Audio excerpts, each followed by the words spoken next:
आपल्या देशाला एक नवा मित्र मिळाला आहे. महाभारतकालीन गांधार म्हणजेच कंदाहार हा. आता त्या भूभागाला अफगाणिस्तान असं म्हटलं जातं.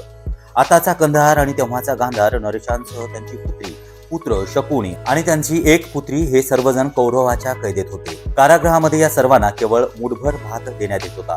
त्यामुळे हे चौघही तडफून मरण पावले आहेत. पण त्या चौघांनी एक निर्णय घेतला आहे की सर्व अन्य कटाच्या शकुनाला खायला द्यायचं.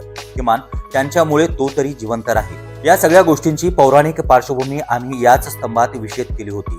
आताच्या अफगाणिस्तान म्हणजेच पूर्वीचा गांधाराचा परिवार महाभारत काळामध्ये कौरवाच्या कैदेत का होता यामागे फार मोठं कारण आहे. धृतराष्ट्र लग्न केलेली गांधारी हे पूर्वाश्रमीची विधवा होती अशी वदंता कानी आपल्यावरती पितासह भीष्मांना गांधाराच्या लोकांनी केलेली फसवणूक लक्षात आली आणि त्यांनी या परिवाराला कैदेत टाकले होते. यामध्ये फक्त शकुनी वाचला आणि त्यानंतर शकुनीने कौरवाच्या त्यांच्या बाजूला राहूनच कसा बदला घेतला आणि संपूर्ण कौरव कुळाचा कसा संहार केला हे सर्व श्रुत आहे. त्या काळी धृत आणि खेळाचा चौरस म्हणजेच सारीपाट मानला जायचा. या चौरसाचं फासे सगुणाला वश होते. त्यासाठी मंत्र तंत्र या गोष्टीचा उपयोग केला जायचा. म्हणजेच आपल्या म्हणण्याप्रमाणे फासे पाडण्यासाठी शकुनीने एक विशिष्ट यंत्रणा राबवली होती आणि मग आपल्या बहिणींचा म्हणजेच गांधारीचा अपमानाचा बदला घेतला. असा हा पौराणिक दाखला आहे. असा हा अफगाणिस्तान देश आहे आणि सध्या तेथील राज्यकर्ते तालिबानी आहेत. काही वर्षापूर्वी पाकिस्तानाने भारतामध्ये विमान अपहरण करून कंदाहारला नेले होते. त्यानंतर भारताला काही पाकिस्तानी दहशतवाद्यांना सोडावं लागलं. त्याच काळातील जगातील सर्वात मोठा बुद्धिमूर्ती असलेला अफगाणिस्तानमधील मोठ्या बुद्धिमूर्ती फोडून टाकण्यात आल्या होत्या. अशा अफगाणिस्तानला सध्या तरी भारताशिवाय दुसरा कुणी वाली नाही.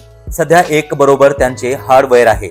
त्यातच भारताचे अफगाणिस्तानवरील मोठे कामं केलेली आहेत. त्याची आर्थिक परिस्थिती फारशी चांगली नाही. अशा स्थितीत दोघांनी $10 लाख करार केला आहे. हा करार अफगाणिस्तानात निर्यात करण्यात येणाऱ्या औषधांबाबत आहे. सुरुवातीला एक झायझर्स नावाची कंपनी अफगाणिस्तानमध्ये औषधांची निर्यात करणार आहे आणि त्यानंतर त्यांचे एक वेगळे कार्यालय अफगाणिस्तानमध्ये स्थापन होणार आहे आणि तिथेच औषधांचं उत्पादन होणार आहे. विशेष म्हणजे याबाबतची प्रक्रिया अधिक सुरू झाली आहे. त्यामुळे अफगाणिस्तानमधील तालिबान्यांना बरीच मदत मिळणार आहे. आज अफगाणिस्तानला भारताच्या मदतीची गरज आहे. भारताने बांधलेले एक महत्त्वाचे बंदर त्यांचे चांगल्याच फायद्याचे ठरले आहे. या जागेवर पाकिस्तान आणि चीनची नजर होती, पण आता तसं होणं शक्य नाही. परवा श्रीलंकेवरील संकटावेळी भारतानेच मदतीला हात दिला होता.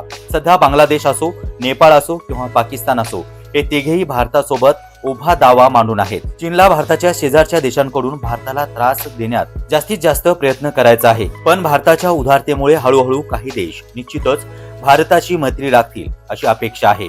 बांगलादेशमधील क्रांतीनंतर अपघाताने सत्ताधीश झालेल्या मोहम्मद युसूफलाही लवकरच सत्तेच्या बाहेर पडावे लागेल असं दिसतं. त्यानंतर जे सरकार येईल ते भारताचे शत्रू असणार नाहीत अशी अपेक्षा आपण नक्कीच केली पाहिजे. अफगाणिस्तान बरोबर केलेल्या करारामुळे आज भारताला आनंद होत असला तरीही आजच्या तारखेला अडकलेल्या अफगाणिस्तानात मुक्त झाल्यानंतर त्यांची भारतासोबतची मैत्री कायम राहील याचे शाश्वती कोणी देणार आहे का, हा मोठा प्रश्न या ठिकाणी निर्माण होतो.